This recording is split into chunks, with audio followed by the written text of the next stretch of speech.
Hello again. So I'm back. This is part 2. I'm in Villers-Bocage. It's a nice burger shop down the road there.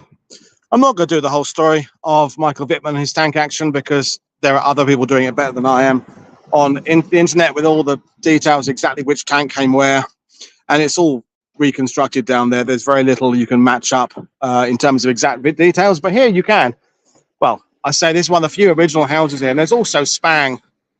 So I was here a few weeks ago with Colin, and I'm trying to remember where the Spang was.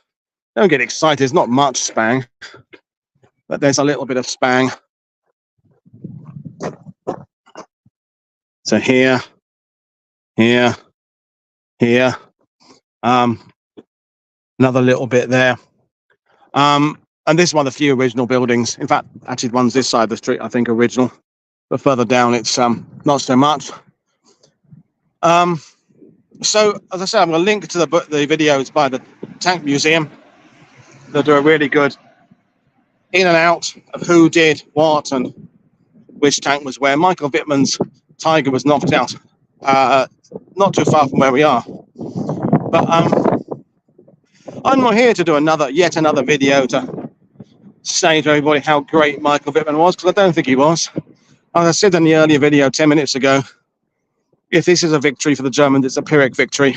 By the end of the afternoon, they'd lost more vehicles than the Allies had lost. It's just that the Germans always told the first half of the story only, the morning when they ambushed the 22nd Armoured Brigade, but not the afternoon when the brigade recovers. And, well, you know the score. That water tower up there is famous. You see that in the photos taken by the Germans. Then I'm walking up the hill.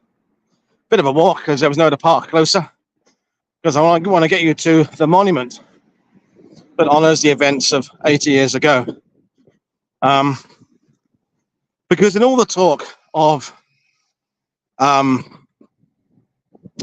which tank was knocked out where and how supposedly brilliant Wittmann was and tactical genius and the Black Knight and all that kind of stuff,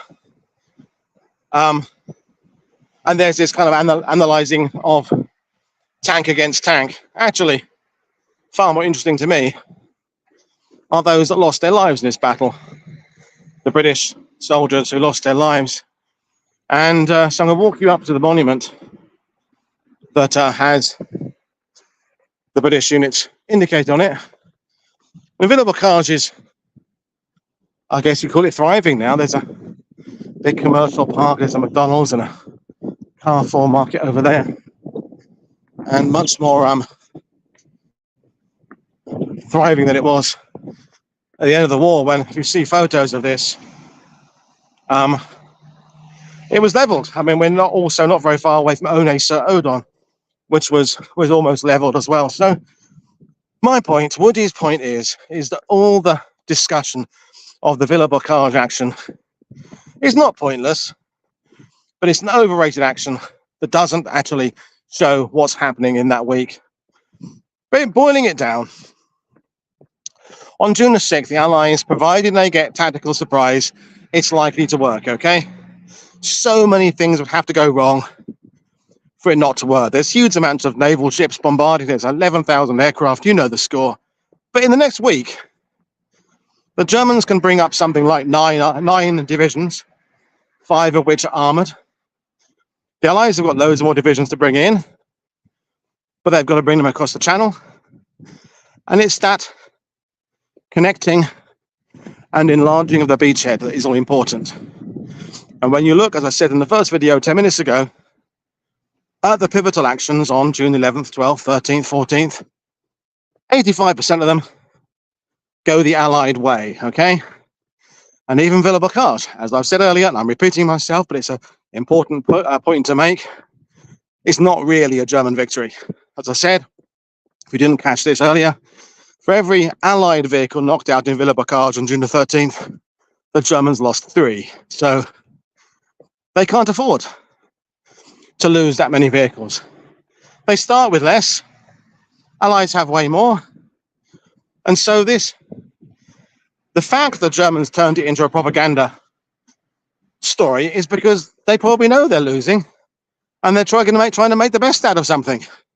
and the legend of Michael Wittmann in the ETO is born. Already been a favourite of the press in the Eastern Front. So here we are at the monument. Excuse me for being slightly out of breath. I'm walking and talking at the same time. And I will step on the grass here. Remember with pride and gratitude those of the 7th Armoured Division who fought and died here for our freedom on the 13th of June 1944.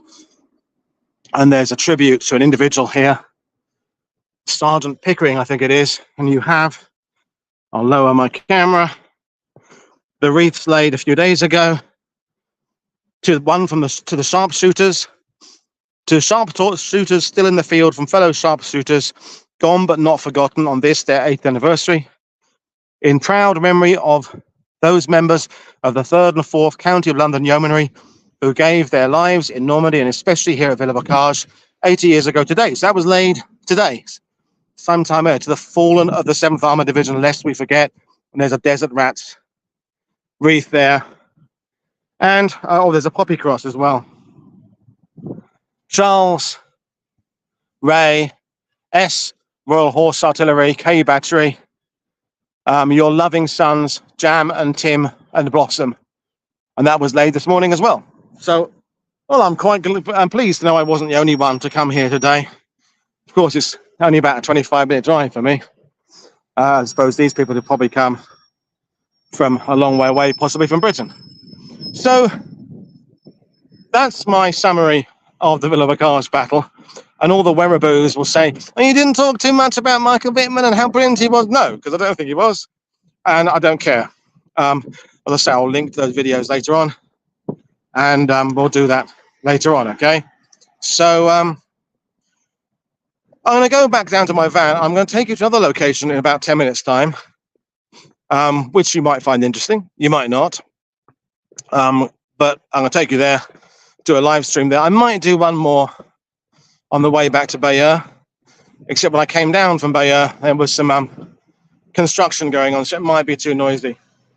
But anyway, this is the Villers-Bocage battlefield, 80 years on, and my final word of this is, don't be believing all the hype about Wittmann being a bloody tank ace and a G. I mean, he was an ace, but exactly how many of the hits that he claims he got, or the propaganda machine claimed he got, I don't know. I did an early discussion on the channel 3 years ago about Michael Wittmann and the tank ace. What's the word? Mythology. I know Dr. Phil Blood was watching the earlier one. I might bring him on because he's doing a lot of work about the whole Michael Wittmann bollocks of a legend, and basically summing it up again. Far more things went the Allied way a week ago, 80 years ago this week, than went the German way. But I will see you all again in a few minutes' time. This is Paul Woodadge for WW2TV. Don't forget to check out our regular programming. Dilip is on the CF this afternoon or this evening, depending on where you are, talking about 11 groups command of the Air Armada for Overlord. That'll be really cool. In the meantime, watch this space. I'll be back in about 10 minutes' time. That was the right overlay. There we go.